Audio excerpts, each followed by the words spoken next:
तो नारद जी मंत्र बता करके गए थे क्या कि जो तप करे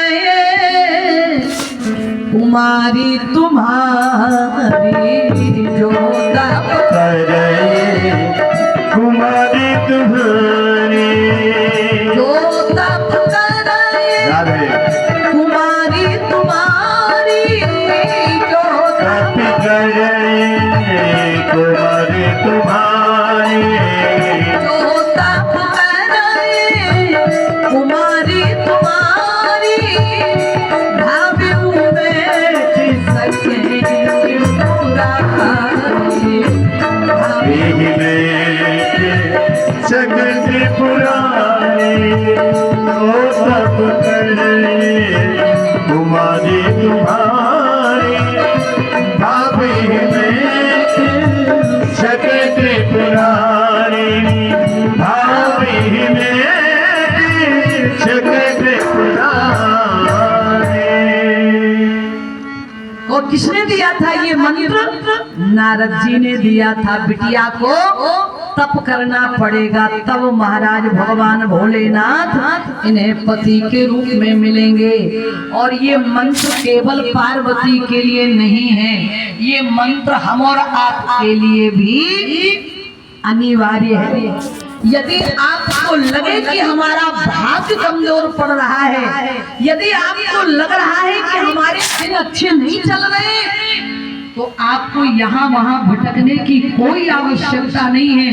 मैं इस व्यासपीठ से आपको विश्वास दिलाना चाहती हूँ, आप अपने भजन की संख्या बढ़ाने ना, मेरी गारंटी है आपके भाग्य में परिवर्तन होने लगेगा। आपके बुरे दिन विदा हो जाएंगे, अच्छे दिन आने लगेंगे। और ये हम नहीं कह रहे हैं, तो आप सोचो कि हम बता। रामचरितमानस का संदेश है, महा मंत्रमणि विषय ज्ञाले के, महामंत्र मणि विषय ज्ञाले के, विषय ज्ञाले के, महामंत्र मणि विषय ज्ञाले के, महामंत्र मणि विषय ज्ञाले के,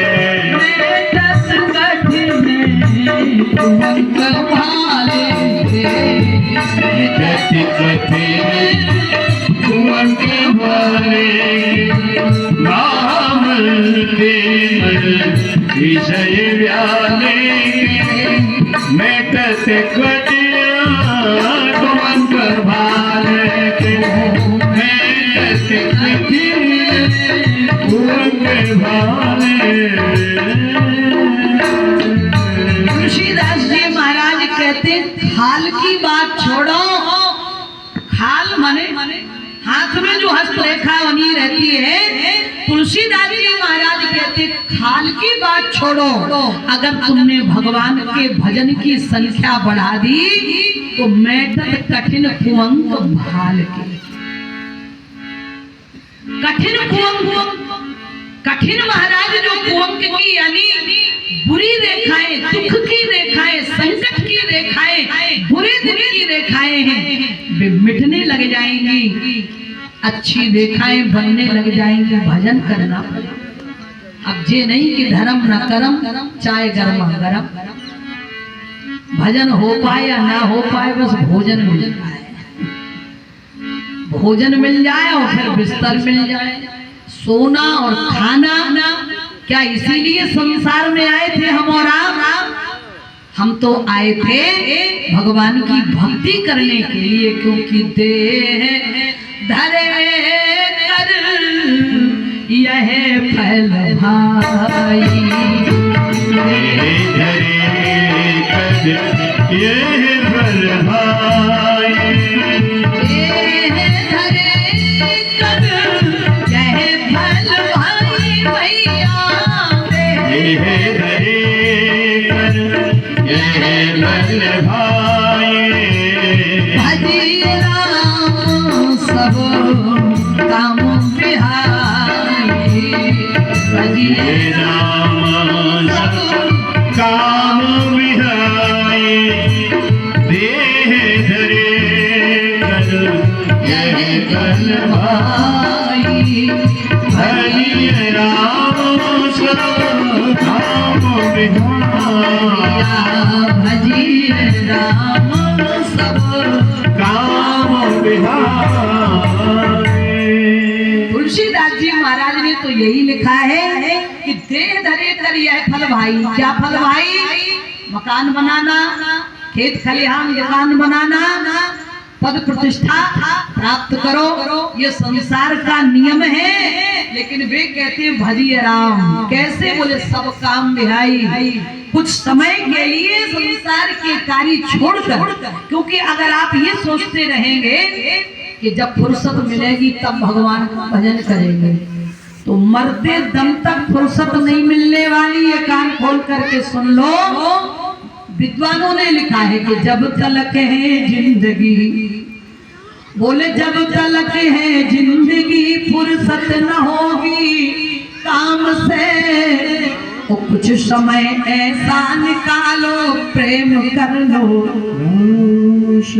चलते चलते कुछ ऐसा समय निकालते चलो जिससे भगवान की भक्ति भी होती चले। क्यों?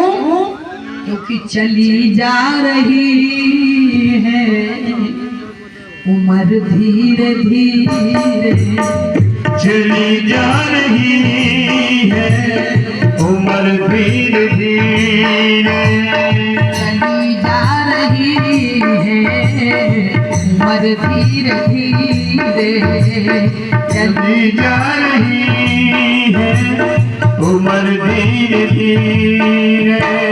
सुबह शाम दोनों पहर धीरे धीरे, सुबह शाम दोनों धीरे धीरे, बचपन बीता बीती जवानी, बचपन बीता बीती जवानी, बचपन बीता बीती जवानी, बचपन बीता बीती जवानी, बुढ़ापे का होगा असर धीरे धीरे, बुढ़ापे का होगा असर धीरे धीरे, चली जा रही है उम्र धीरे धीरे, चली जा रही है उम्र धीरे धीरे। सुबह शाम दोनों पहर धीरे धीरे, सुबह शाम दोनों लहर धीरे धीरे। आज तक किसी को पता नहीं चला कि कौन सी तारीख में किस समय में कितने बजे हमारी जवानी प्रारंभ हुई, बचपन खत्म हो गया। किसी को आज तक पता नहीं चला कि कौन सी तारीख में कितने बजे कितने समय हमारी जवानी खत्म हो गई, बुढ़ापा आ गया। समय बदल जाता है, हमारा कुछ पता नहीं चलता कब बुढ़ापा आ गया। महाराज अभी मैं परसों भिंड जिले से कार्यक्रम से लौटी, तो हमारे मायके में चाचा की बेटी का विवाह था। हम वहाँ सम्मिलित होने के लिए गए, तो हमारी कई पुरानी बचपन की सहेलियां मिली और उन्होंने गले से लगाया और उनके दांत आगे के टूट गए थे। हमने कहा कि क्यों भाई, तुम्हारे तो दांत भी टूटने लगे, वही हम क्या करें, बुढ़ापे में प्रवेश कर रहे हैं तो टूटना ही है। कब बुढ़ापा प्रारंभ हो जाता है? मैंने तो लगा कि बचपन याद आ गया, लेकिन जब उम्र जोड़ी गई तो 52, 53, 54 साल के महाराज हो गए, पता ही नहीं चला। बोले दांत तेरे टूटे हुए कैसे उजले, दांत तेरे टूटे हुए कैसे उजले, दांत तेरे टूटे हुए कैसे उजले, दांत तेरे टूटे हुए कैसे उजले। झुकी जा रही है अब धीरे धीरे जो की जा